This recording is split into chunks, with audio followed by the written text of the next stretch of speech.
I'm not fucking leaving.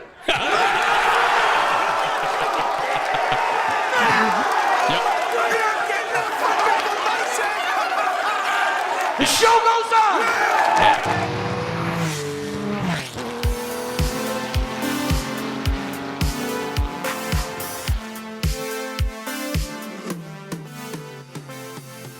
Hey guys, welcome to Overcrest. I'm Chris. And I'm Jake. And we have a fun news episode for you today. And then later on, Jake and I are going to be recording some mystery thing that... That's next week, I think. That's next week? That's okay, next week. Some mystery situation that's going I on. have a new segment for our listeners, by our listeners. Ooh, bye. For Monday. All right, Next well, Monday. I'm looking forward to that. So we have completely wrapped up now the... actually, have we? By the time this comes out... well, it depends what your other so the next on Friday. Yes. On Friday we have Randy from Bring a Trailer coming on. That's right. And but at the end of the episode, I kind of was somewhat clear that I was not going to sell the 911. Which anyone who knows you should have been quite right. That shouldn't have been a surprise. But I want to make it really explicit. Clear. Okay. Okay. Here's the explicit answer. All right. I'm not fucking leaving.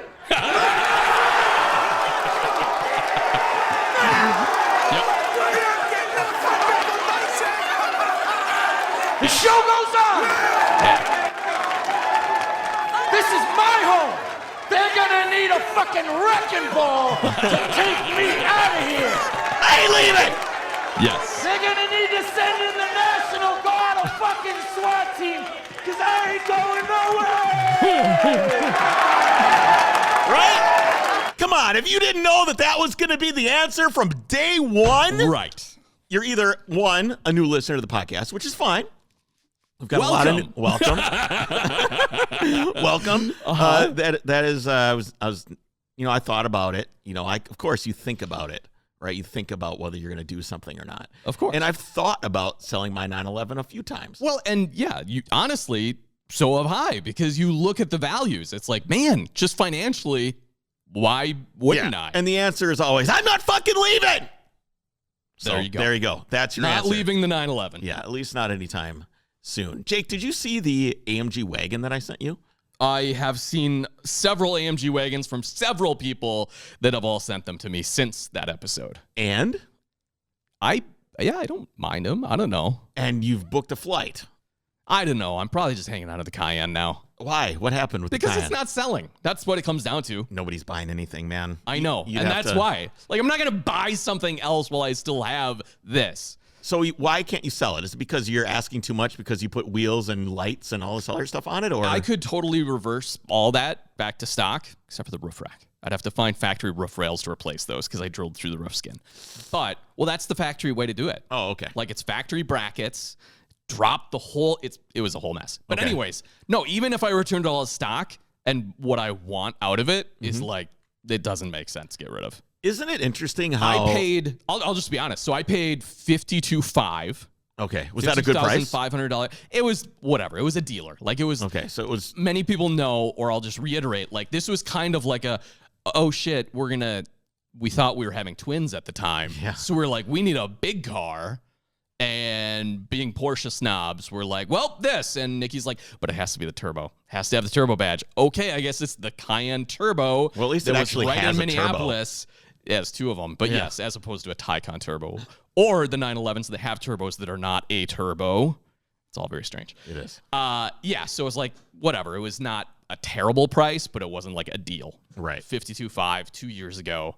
I put work into it, but I don't count any extras, like all of the mods. I don't expect Okay, anything. so those more. aren't, like, included in your price. You're just asking... No. What are you asking for it? Right now it's listed at 45, I think. And what's it worth, technically? So last action I've had on this thing is I found a 997.2 911 speed yellow all wheel. It's a C4S all wheel drive. We were like, you know what? We can fit Rhett in the back of a 911 now. Boy, we've come full circle, right? Okay. And I can tell you right now, car seats in and out of a two-door car, awful. Don't probably. do it. Probably. No, But not probably. Definitely. just playing with that idea. Okay. And so it was like not a terrible price for the market. It had like 30,000 miles on it, and it was like 70 grand. Whew. Right. But so I call a dealer down in Indy, and I was like, I like this car. There aren't many speed yellow. He's like, yeah, we've had it a long time. A lot of people don't like a bright yellow 911. I was like, fun fact, we do. So I was like, well, here's my car listed online. Is all the info you need on it. Really good photos. What would you give me for it? He goes, trade in 30 grand. Oh, God. So nope. Yeah, that ain't going to happen for sure. Nope. All right, I'm going to look on Auto Trader right now. They're all over the map is the problem. Well, I'm looking at wagons. I don't care about your stupid thing. Oh, okay. Looks like they're around 90 grand. What's that? The 80 to 90 grand for the wagon. What wagon? For the E63 AMG AMG wagon, which is, 600 horsepower, twin turbo V8. Sure. Just incredible. I'd much rather have that, especially for a family hauler, than a 911. It's like, that's the stupidest idea I've ever heard you say. Is that, yeah, we're going to get rid of our vehicle that we bought. The plan would be sell the Cayenne and the Macan. Nikki drives the 911, and then I get like a Ram truck with a four-door. You are all over the place. Oh, dude. 100%, dude. Okay, so here's what's interesting about how this happens. This is how it happens in my mind. What's that? I go, I think I should sell whatever car. Like, I buy and sell cars a lot, right? Right. So why are you giving me shit for it? Yeah, for sure. This is the mentality that I go through. Okay. I think I should sell the car. Yeah. You go, okay, I can get this for the car. I can, I could get this other thing. Yeah. But if you don't like immediately sell the car, Yeah. the feeling does fade. Oh, big time. And now you're just 100%. like, and then you're back in the spot meh. where it's like, okay, and then it's not like you fall in love with what you had again. No. But the initial, I could get this, does wear off. What I'm going to do is get different wheels for the Cayenne. Yeah, why is that? Because I never liked their rotiform steely look aluminum wheels. Yeah, they look okay. They're okay. I really wanted the rotiform 6ORs, which is a cool square chunky wheel. Yep. But they stopped making them. And I bought a set of them and was waiting forever, and they accidentally shipped them to the UK. They're gone, whatever. So I bought these in the meantime, and I don't like them.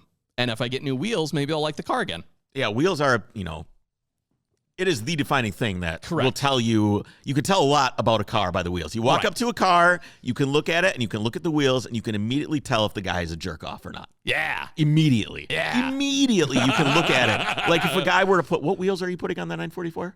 Speed lines or something? Yeah, you can walk up to a 944 with speed lines and go, what a jerk off. Every single time. Yeah. That guy sucks. Best wheel for a He front is a engine member Porsche. of the Porsche Club, guaranteed, goes on drives to get wine. It's an OEM wheel. Yeah, that's Great. exactly. Dude, winery drives, that's our jam. Are you serious? What? You go on winery drives? Before the kid, we did that every weekend. Every Sunday was a drive to a different winery. That's different. You're going out. How is on that it. a different thing? I'm saying different than like the PCA, like go God, on the no, I'm not gonna do that. I GTG know. and get wine with. Although Nikki's like, oh, I saw an ad for that. That looks interesting. Yeah, no. Maybe it's for you. It's not for me. It might be a speed line kind of guy thing. It is not. Dude, there's nothing. Those are a factory Porsche wheel replica, but the wheel. It's like the best wheel It for is, any it is a front great engine. looking wheel. It looks Yes. great on a 964 as well. So I've been doing my own thing. What is your own thing? I finished welding up mounts for the. Did I also last week have mounts finished and welded up? No, I didn't. So I welded up all the talked mounts about it. and I went and got welding gas. Yep. Brought the welding gas home. Welded up the mounts. Dude. Got the passenger side completely done. Pour 15 the side that's on the frame Sweet, rail. yeah. It is. I'm like, this looks pretty good. I over welded the fuck out of it. Like I did like 3 passes. Like Okay. once in the middle, like where it Yep. stitches together, and then once on each side, and then maybe once again back over Hell the side. yeah. Like fuck it. I don't want this engine to fall out. Right, correct. So it doesn't look the greatest, but I know it It's ain't not going going anywhere. anywhere. And Yes. like I've said, this thing isn't going to SEMA, right? This truck No. needs to just do stuff. The engine needs to not fall Well, out. you know what they say: a grinder and paint make you the welder you ain't. That's absolutely true. So I'm not even grinding anything up. Okay, well, Anytime you grind up the weld, you're just weakening it. You might as well leave. You the leave the weld. should be penetrated. It should, but in. you're still removing Like, material. In theory, you should be able to make it completely. Like, let's say you're butt welding something, right? If you completely make it flush, so it doesn't even look like there's weld there, your weld should be strong enough. Should be strong enough, but if you leave the weld proud, it's even stronger.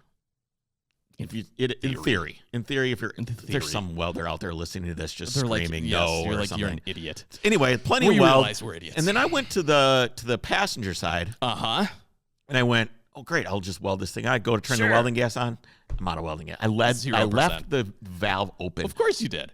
again. Yes, so I put a that's little what note you did last time. on the door. No, last time I actually physically ran out. Okay. So left a note on the door, gas off. So every time I walk in, I see G off. it. Okay, G off, I yeah. get it. I Yeah. get it. I was wondering Little what that tape note thing, was. Turn the gas off. Anyway, so that was on the weekend, which is the only time that you need welding gas. Right, and they're closed. They're absolutely closed. So I decided to work on other things. So I'm wandering around. I picked up the wiring diagram. I looked at that for a little bit and went, I really I don't want to do that. I'll do that. That's going to be last. And I think Yeah. you want that last anyway because you want to be able to route wires around. And Brandon had come over and labeled the wiring harness. Oh, yeah. And I look at it and That I'm was like, a while ago, right? yeah. And I go, it's still just kind of like loose wires. Yeah. It's not in any kind of sheathing or anything. So then I started looking at wiring diagrams online. Okay. And you can have a guy make you a Right. wiring diagram that just plugs into your ECU. It's got the adapter for your TAC to go analog. Yeah. It's got like extra length for cruise control, stock, like and all it's these like things. all looks factory. Looks nice. Yeah. I'm like, wow, that looks like the How ticket. much? Anywhere from it starts at $485. Okay. That Great. would be doable. Would be great. And then I went, he's like, and I've got ready to go harnesses made. And I'm like, great. So I went, it's like $2,600 or Yeah. $1,600. I don't remember which it was, but I emailed him anyway. I want to know, Okay. like, for my purpose. Yeah, what you is know, it? Because I don't really need, trying to figure out what I actually need. I'd like to have glow plugs because I would like to be able to start Yeah. it when it gets cold, even though I don't know that it's ever going to get driven that way. I'm Gotta have glow plugs. surprised by those TDI motors, how well they start without glow plugs. The OM 606 and the Benz starts way better than any TDI I've ever had. Yeah. Yeah. And most new diesels have pretty good cold start function. Yeah. Even the really new Volkswagen diesels I had always started no problem. Hmm. No issue whatsoever. As he's yelling me, don't crank it yet. You got to wait for the glow plug light to It's go part out. of the system. You got to wait for the Dumb. glow plug to heat up the chamber. Anyway, so I didn't do the wiring, needless to say. So then I'm looking at other things. I got this What else did you do? driver's side mount to do, and I'm kind of looking at it. And I'm like, Wait, I thought you were ready to weld it in. I was, but I'm looking. I'm like, okay, I can't weld it in. So then I'm looking at it more. I'm like, how can I make this better? Okay. You know, because I have a flat plate with a hole in it right. that you weld to the frame, and then Okay. the mount sits on it, Yeah. and then the arm comes off the engine Yep. and sits on top of that. It's a little sandwich mount. Were you going to triangulate it? Well, plate? yeah, you have to do that. Okay. You have to run gussets to Yeah, okay. support it. Yeah. So I have all this stuff, but I'm like, Okay. how can I make this better or stronger? And I'm like, if this stuff was integral Yeah. without having to weld, like if it was bent, Okay. it would be stronger than, well, it wouldn't necessarily be stronger than a weld, but it would just be less to do, you know, and potentially stronger if it's all Okay. integral to itself. I'm like, okay, that means this has to be different, right? It Yeah. has to be different. It can't be this way. So then I go, I can make this shit. Mhm. I can do it. I went to school for 3D animation special effects engineering. I can do it. I can make things How in a many 3D. years ago? 20 years ago. Yeah. 20 years ago. Okay. But the basic concepts still apply. Sure. You know, planes, extruding, Boolean effects, like all this stuff all kind of like plays in. So I'm like, all right. So then I asked Mike Burrows, he's like, download Fusion 360. Okay. Okay. So there's That's like a hobbyist CAD version. software. It's made by AutoCAD. Okay. But it's all 3D shit. So you start designing there. Sure. Anyway, so I like, okay, I make them out. Perfect. Great. You know, I do it up. Go to export it. Go to send cut send, which Yeah, is yeah. what Mike I've used uses. them. Yep. They're awesome. Go to upload the file. Can't upload the file. Why? Because it is a Fusion 3D file. You need a DXF or some other Oh, file. yeah. And the free version of the software doesn't export in that file Really? format. So I'm trying to struggle with that, figuring out a way to make it work. I mean, I could give the files to a friend and, And then they have can them export export it. them and then email Right. them back to me. I don't Or you can just necessarily stay like that. with the plan you have. But that also leads me to other things that I have to make. So the Trooper engine is drive-by cable. Uh-huh. So you push the gas Yeah, pedal down, yeah. it opens the throttle with a physical metal cable, like Correct. a bike, like it would happen when you grease your bikes. Yes. Operates the thing. It's mechanical. Right. TDI is electric. It's drive-by wire. Yeah.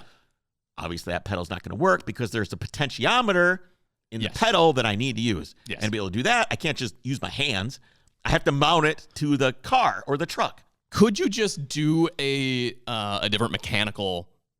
I guess you can't because it's No, it's you'd drive-by need a wire. whole new pump. It's drive-by wire, and I was the gonna say, throttle well, is can't operated. you just put in a different throttle body? No, the Because pump. No, it's not a throttle body because it's a diesel. It's the pump. it's the pump. Which Yeah. still, if you could do a different throttle body, but then the ECU is not going to know what's going on. Right. It doesn't know how far the pedal is Okay, open. So the easiest way to do that then would be to mount the pedal peniometer in the what? engine bay. The potentiometer?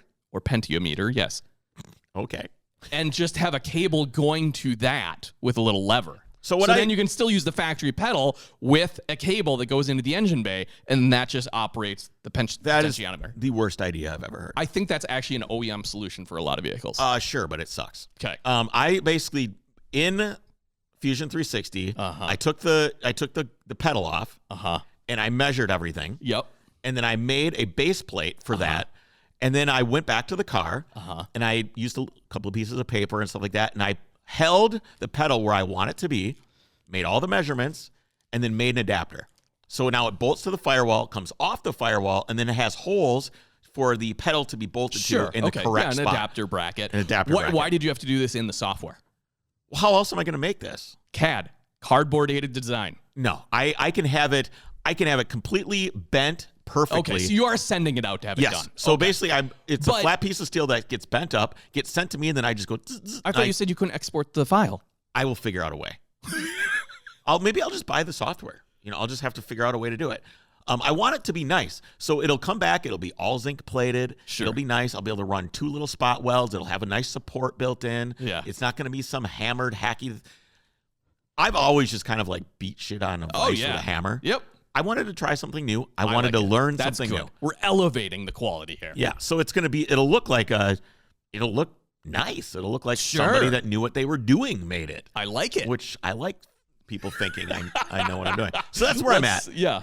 So it's $545 a year for the software. And for 2 pieces, it's ended up being like $700 for the motor mount and the bracket. Assuming I don't have to make anything else. I would have beat that one out. Here's the thing. I really, really, really liked doing it. Okay. I mean, that's what I went to school for. You're talking the 3D modeling. Yeah, I really like learning. Okay.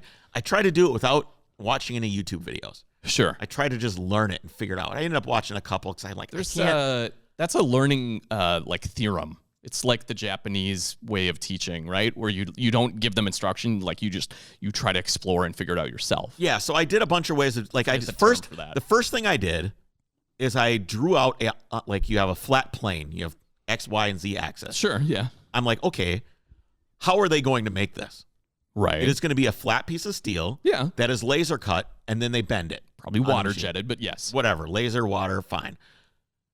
So I'm like, okay, then I should design it as a flat piece of steel. Sure. And then mark where I want the bends to be. Sure. So then I ended up having to once you bend it up, it adds like a radius. Yeah, you need the radius, right. And then that adds to it. So then I had okay, well, I want it to be on the inside. Then I had to do math. So I was talking to Mike. Doesn't the software do the math for you? That is something I did not know. So I guess the way that you're supposed to do it is just design it how you want it to look. Yeah, and then you unfold it, and the software will pick where it'll do it all for you. That makes a lot of sense. Which I'm glad I did it the other way because I learned a bunch of shit, but definitely now you know, the theory behind it. If you were going to do it in a 2-dimensional software like AutoCAD or something, AutoCAD 2D, that's how you would do it. Okay. You would design it on the flat piece and then do the bends. The other way, you just make a flange and go whoop and just drag it up, and there you go, it's done. And it was really, really cool to see the part come to life over several different iterations, which if you saw on social, there was a couple different ways see some of that I had decided to do it. And it took me forever, probably 4 hours to do the first one. You know, we have friends who do this for a living. So what? I'm just saying. I want to learn. Okay, good for you. What am I going to do otherwise? What am I going to do? Am I going to go to brunch? Hell yeah. Absolutely not. I'd rather fill my mind with knowledge rather than mimosas. That's how it should be. All right, tell me a little bit about the Drivers Club. Well, I have a question for you first. What hat are you wearing, Chris? This is my Sports Car Vacation Land hat. That is of which there are probably 6 or 7 left. Yep, limited edition. It is a super high quality green wool hat. Yep. It's awesome. I love it. It's my favorite hat, and I'm not a big hat guy. It has nothing to do with the Drivers Club, but I completely understand. We have a bunch of merch. It says for sale. merch right here. Well, Drivers Club / merch on the notes. Yeah. Yeah, I'm talking about the merch that our listeners can go out and buy. Yes. What does that have to do with the Drivers Club? What? Nothing, except that the Drivers Club member did get early access to said merch. They did. Which is one of many benefits you can get by becoming an Overcrest Drivers Club member. Yes. Or Overcrest you can just go to the store and buy said merch, too. You could. Overcrestproductions.com/clubdrive, which is a place that you can go to drive. Club and get Drive. Club It's like Drive. Club Med, but it's Club Drive. Anyway, you can support the show. You can support us. You can support Overcrest. Keep the lights on here. All the Drivers Club members. Of which we have more. Yeah, we have more lights now. They're very low power. They're LED, though. Yes, and what he's gesturing is that you can watch us. You can. Video as well as audio. Yep. Over on Spotify, on YouTube. Head over there to get all of it. Or just go straight to the Drivers Club, guys. Yeah. Because you can go. watch us live even then. Absolutely. All right. So. Should we talk about some news, Chris? Yeah. So seemingly out of nowhere. Right. Ford Ford has won the world's best secret keeper award. Apparently. By announcing the other day that they're entering Formula One. And I was scrolling through Instagram, and the first thing I saw when I experienced this news was Max Verstappen, standing in front of an F-150. And you're like, wait a minute. What? What am I looking at? I know the face. He's the Red Bull guy. Why is he standing? Why is he?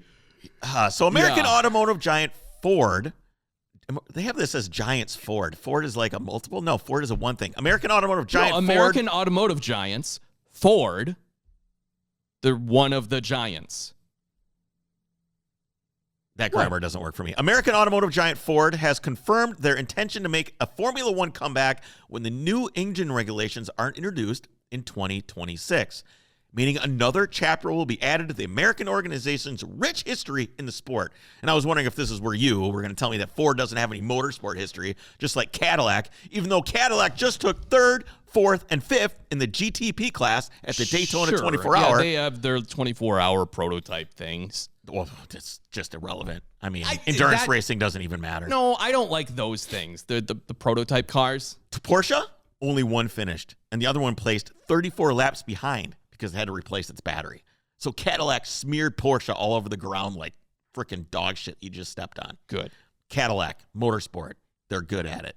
Just wanted to throw that out there. Yeah. Well, what's interesting is Cadillac is still, I'll get to it in a minute, but they're like still fighting to get approved. Remember we talked about how you need to pay everyone. Okay. So tell me, what's the difference? How did Ford just be, hey, we're here? Because they're an they're a power plant manufacturer, which seems like this might be the smart way to do it. Correct. Ford's involvement in Formula One stretches all the way back to the 60s with the DFV, which is a double 4-valve engine, which I know nothing about, built in partnership with British engineering from Cosworth. They've always worked together. Yes, they have. Ford and Cosworth have been buddies, which took 155 wins from 262 races between 67 and 85. This is awesome.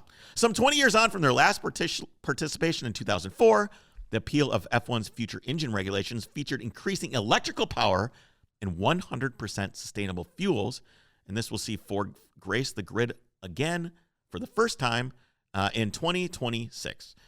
Stefano Domenicali, president and CEO of Formula One, said this news today that Ford is coming to Formula. That just goes to show that how much I pay attention to Formula One, which I do, but I didn't even know who Stefano Domenicali is, but he's the CEO of Formula One. I'm like, I don't know who that guy is. Maybe you would recognize his face from the Netflix series. Yeah, that's probably true. The news today that Ford is coming to Formula One from 2026 is great for the sport. I completely agree. And we are excited to see them join the incredible automotive partners already in Formula One. Ford is a global brand, blah, blah, blah, blah, blah. Obviously, yes. Yeah. Anyway. So it's been 22 years since Ford was in Formula One, and they do have a rich Formula One history, as you were talking about. 174 Grand Prix wins. That's insane. That is insane. Guys who were piloting Fords, Jackie Ickx, Jackie Stewart, not Jackie Ickx, James Hunt, Mario Andretti. They all had, the Tyrrell 6-wheel thing was powered by Ford.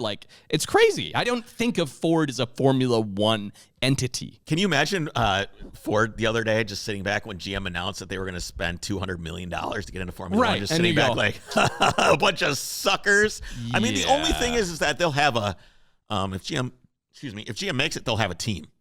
Right. It'll be they'll be the whole thing. But really, does it matter from a marketing perspective? So when you think of who has Red Bull's engines?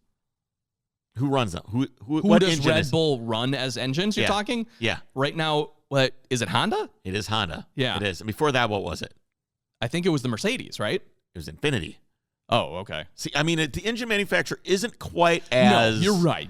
Notable. Depending on how they brand it and market it, Right. we'll see how things go. Because it's always going to be the... This could be a big thing, and they realize that from a PR perspective, so they may actually plaster Ford all over We'll to see. be like, oh, yeah, the Red Bull Ford, because that'll get more notoriety. And Red Bull this year, I don't know if this year or upcoming is going to actually be building all their own cars, like in-house. They're Oh, not going to be cool. like sending anything out yeah. or anything like that, which I think is pretty cool. So where are we at with GM? Yeah, General Motors. So the whole thing was, it was Andretti's team was going to partner with Cadillac to enter Formula One, as you're talking about, as its own team.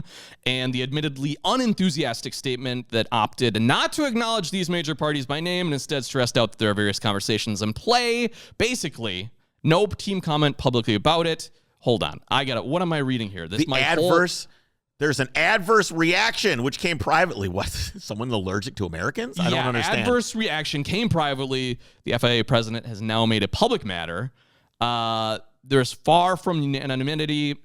Unanimity. They're not all in agreement on whether the motorship partnership will, I guess, actually benefit F1. Is there a timeline? Did you see, Which is like, when so are we supposed to dumb. find out about this? Nothing. Nothing. Nothing. It's really dumb. Yeah. Well, I'm excited about Ford. I think that's cool. Any more American involvement that we can get is great. That's why these teams are looking into it, or that's why these companies, General Motors and Ford, are looking into it, because F1 is becoming bigger in America, thanks in part large to Netflix special. Drive, yeah. Yes, but and, also I mean, Las Vegas the tracks. Yep. The Texas track. Yeah, it's going to be awesome. I really wanted to go to the Vegas race this next year. Dude, it's like $1 million. I know! It is so expensive to go to. Can we get like comped media passes? We could get media passes, but the problem you still is have to pay for it. You still have to be there. You still have to buy the flight, and you still have to stay in Vegas, and the rates are insane. So we'd have to get a tent out in the desert. I was going to say road trip and just sleep in the Benz or something. We certainly could. We could go sleep out in the rocks. Maybe I'll have the Trooper done by then. There you go. I'll have a rooftop tent to sleep in, and you can sleep it. on the tent out on the dirt. Actually, it'd probably be the reverse. I don't. What? Jake? You don't like rooftop tents. Why? Well, Other than the speed of being able to put it up and just sleep in it. Yeah. Why? Why what? Why have a rooftop tent? Why Because not? you have perfectly level ground now. Usually they always have some sort of mattress pad in them. Much more comfortable. Why do you have perfectly You're level off ground? the ground too, because it's a platform. Assuming that you park the truck on a level surface. It doesn't matter. Okay, not level, but it's flat. You know what I mean? You don't have a stick protruding into your back. Well, you don't have a stick protruding into your back in a tent either if you do it right. You're going to sit there and rake it perfectly level? No, and you just screed grab out the stick ground. and you throw it, and then you sleep on a mat. I know, but it's still not as comfortable as understand. a perfectly It just flat seems platform. For a couple $1,000s, I'll take my $150 and it's tent. always dry, right? If it rains, you just pop it open. Guess what? It's perfectly dry in there. That's true. Maybe one of these days I'll try one out and see what the fuss is all about. So, speaking of Ford, moving on in news. I'm going to grab a drink. Go ahead.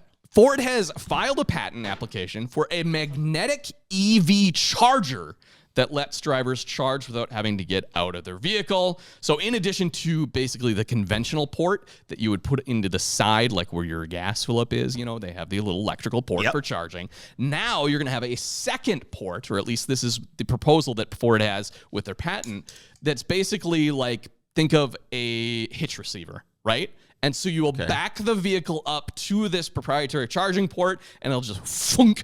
This is like airplanes. It's docking. This is like the airplanes. How is this like refueling a plane, where the little thing comes out? And in midair fuel. In midair refueling. Yes. Except it's mid-vehicle. They should market it that way somehow. Well, yeah, no, you're basically just going to back into a spot, and it will have magnets it's going to have to secure articulate. it. It does articulate, yeah. So to help align the vehicle with the charger, the application also calls for some degree of articulation to enable a connection as long as the driver is reasonably close. This was the problem. First of all, some people have problem even backing into a parking space, right? It's going to do it by itself. Reasonably close. It's going to have to do it by itself. It's going to have to use guidelines or whatever. So, fun fact, yes. So it sounds like another feature that Ford has, which is the versing to, what is it called? The Pro Trailer Backup Assist and Pro Trailer Hitch Assist, which is exactly what you're talking about. So the dingwad who can't even back up to his trailer, now the truck will do it for him, which obviously, since they have this tech, they're going to use it for this charging. This is a big risk to say this, but being a man is going extinct. Well, like, the skills... You should get a diploma of, like, when you're maybe, I don't know, when you become a man.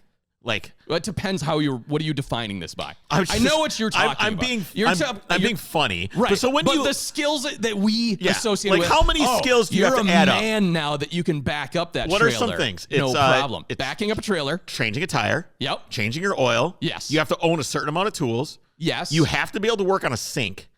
Like all the stuff and the P-trap and all that stuff. Basic plumbing. Basic home improvement. You have to be able to at least try to do something and then fail and then fail several more times. Get super mad, go to the hardware store, spend $1 million, come back to your house, still fail, and then call someone to come fix it. Oh, that's a man. That is also a man thing. Not asking for directions. I'm just thinking of all the societal. Oh, yeah, not asking for directions is a big one. I don't know, but in reality, though. Do you know how I figure out directions? Whichever way I'm 100% confident I need to go the opposite direction. Go the other way. Yeah, so just don't listen. Every time. Yeah. I am always 100% confident in my directions, and they are always wrong. I'm almost, okay, this is a little bragging. You are much better with directions. I am almost always right. I can almost always feel which way to go. Maybe that's because I'm out driving in places where I get to think about that. Yeah, there's also something we conjured up in high school before the age of like GPS maps, which is good road theory. So if you're lost in the middle of nowhere, right? Yep. If you're probably on like a somewhat shitty road, the next road you come across, if it is a better conditioned road than the one you're on, take that. It. Yeah. So you always try to get to the better road, and you'll eventually lead to a freeway. Or if you're on a road, whichever one has the stoplight on it, don't go on that one. Why? Stay on the one you're on if there's no stoplight, because the other one is a more minor road. Wait, it's genius. If you're on a road, without stoplights, but what if you're the road coming up to the road with a stoplight? Then you would take the other road because your it's a theory major just makes thoroughfare. no sense whatsoever. Sure, I don't. Good road theory, though. Yes. If you're totally lost, I like that. Take Good road the theory. better maintained or bigger road. Yeah, that makes a ton of sense. And you'll get to where you need to go. I remember when we used to print out MapQuest. Oh yeah, and the turn-by-turn directions. Yep. There's that big huge atlas in the Mercedes that came with the car. Yeah, it's that's like cool. 400 pages of which is, I'm Minneapolis. sure, super outdated. Oh, I'm sure. I'm absolutely sure that is. This whole concept reminds me of back in the day on Nintendo. Yep. We had a game called Top Gun. You may recognize the name. I think it was Top Gun is what it was named. What are you talking about? Let me finish. Top Gun was this game where you would fly a jet. Oh, okay. Yes. And you're flying the jet, and you could do all kinds of stuff. So this is post-movie. Yeah, post-movie. Oh, yeah, for sure. Movie was, 84? We already had an argument about this once. You were correct. I was wrong. It's mid-'80s. And you fly around a Tomcat and shoot down planes. It's a super awesome game. Lots of dogfighting, shitty graphics. At the time, I had a lot of fun. But then it would come down to the point where you would have to refuel. Right. You'd have to refuel in this stupid game. You had to change from being the pilot to all of a sudden you were flying the refueling aircraft. And if you didn't get it just right, the game was over and you would crash. And I never, ever figured out how to get it right. I would crash that fucking plane over and over and over again. So this is going to be like Ford's docking charger. Yeah, everybody's going to... How many people are going to back into that thing and destroy it? You're right. It's going to be so bad. I saw a picture. Someone sent me one the other day. And then it's high voltage, so it's going to be arcing everywhere. I'm sure there'll be breakers and stuff. I don't think you'll have that. But one thing I did see is, you know where you plug in the cord, the cable? The electricity, an electric car. Yes, the cable where the electricity flows through. You're looking at me like I'm crazy. You know I the didn't cable. know if you're talking about just like an extension cord. You're talking cable. about an electric vehicle charging port. Yes. The cable that comes out of the machine that charges your vehicle. The charger to the electric vehicle charging port. The cable. What is it made of? I don't know. It's beefy. Yeah. I don't own an EV. I don't think I've ever actually handled an electric charging cord. They're thick. They're about an inch thick. Yeah. They're super thick. Inch and a half. I mean, even more. They're super beefy. Girthy. What are they made of? Rubber. And? Copper. Yeah. Why aren't we stealing these? People are. Really? I saw a bunch of things where people are just walking up with the thing that you to trim branches off. They just go whoonk and they cut it off and they just take the whole thing. You're right. And that's a ton of copper. That's like entire house where the copper, basically, you have these little tiny copper wires in your house where they go in there and they rip the wires but these out. are big strands. These are big, fat cables. Really? And they're fine strands because they have to be pliable. Sure. So it's this really just chunky. Okay. Yeah, so that's the thing. So now. one, if you want to be a dick, go unplug someone's car while they're charging. Yes, you could do that. Our friend did this. Why? It was like a kind of a slight road rage incident where the guy was being an asshole, and he saw him like get off. So he's like, "Fine, I'm gonna follow him." And he parks his car at a Starbucks and goes inside. He unplugs it and drives away. That's some petty shit. Oh my god, I love it though. So you can do that, and you can also just steal the whole cable, I guess. It's a lot of copper. I don't know what the copper prices are. I Is know that they're down, more or less? We'll say lucrative than stealing catalytic converters. Oh, far less. Yeah, What? far less. Catalytic converters are still more Way lucrative? Oh, yeah, they have platinum in them. Palladium and platinum. Yeah, and a bunch of other stuff, especially the older ones. Uh-huh. For older cars, have a lot more of those metals in them. They're not just Interesting. coated with, the material. They're actually solid platinum. Huh. All right, and that platinum is a precious metal, traded Yeah. just like gold and silver, open market, just like copper. It's got its own value that goes up and down markets. I think in Minnesota, or at least in the Twin Cities, we talked about this probably a year ago. It's now a crime to even have like a loose catalytic converter with you without like a receipt. Wow, I did not know that. Yeah. All right, so Netflix is going to include GM vehicles. What? Netflix has unveiled a new star for some of its upcoming programming, electric vehicles from General Motors and other automakers. I don't even know why they... What? Has unveiled a new star for some of The its streaming programs. service announced an agreement on Thursday to feature vehicles including the Chevrolet Bolt, the electric GMC Hummer pickup, and the Cadillac Lyric in TVs, series, and films where relevant. Wait. So the vehicles are going to be in a series. It's just they're going to use them. Of the Okay. vehicles, they're just going to be driving around. Why is this newsworthy? I just think it's stupid. The companies will highlight the partnership in a commercial featuring Will Ferrell that will air during the Super Bowl. Netflix and GM called the agreement part of a commitment to a more sustainable future. Great job. You guys are doing the right thing. Okay.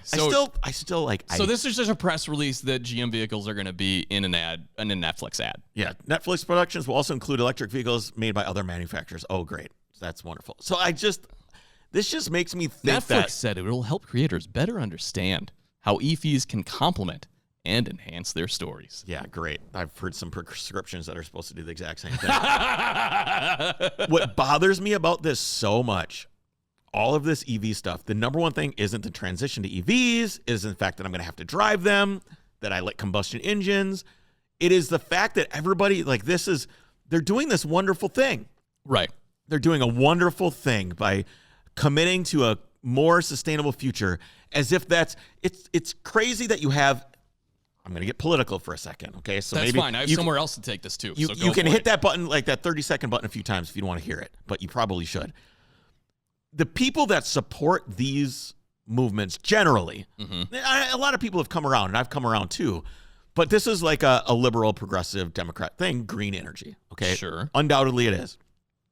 And also in the party platform generally is kind of an anti-capitalist, corporations are greedy. Sure. They should pay more taxes, all this Yeah. other thing. Corporations are always in it for themselves. Okay. A ton of greed. Sure. All this stuff. But this is fine. But what is completely overlooked is the fact that every single one of these corporations is salivating at the dish of government, just waiting to be fed. They're just waiting for it. I don't think if you're one of the people, Dude, no way GM does any of this if they're not guaranteeing that I everybody agree. has to Yes. transition to the amount of money that's yeah. going to be made by auto manufacturers in the next 10 to 15 years is insane. When you take one of the biggest purchases other than a house that people buy and go, guess what? Yes. The one you're having, they're not going to make everything illegal, but I guarantee you it's going to be way harder to drive a combustion engine vehicle as time goes on. Taxes, regulations, restrictions, blah, blah, blah. Or if you want to buy a new one, sorry, you have to buy this completely new thing. right? Oh yeah, no, big. That is a huge amount of money. That market is insane. And the fact that everybody's just like going along with it without saying anything about the greed that is involved with these auto manufacturers lobbying to make all this happen. Hello?